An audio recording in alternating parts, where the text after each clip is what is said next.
dry floor pad, we're going to get a static motion going, and we're going to pick this all up into the fibres, and I'm going to flick it up in a minute and show you how it's attached the grime and the dust. So in an S shape, we just go over the whole floor.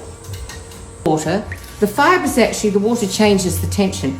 So I'm going to put it in my bucket, dip it up and down, and you see the water's changed colour and all the dirt goes into the bottom, and off you go again. The surface, the more water. In the olden days, we thought the dirtier the surface, the more detergent you need. Well, that's not so.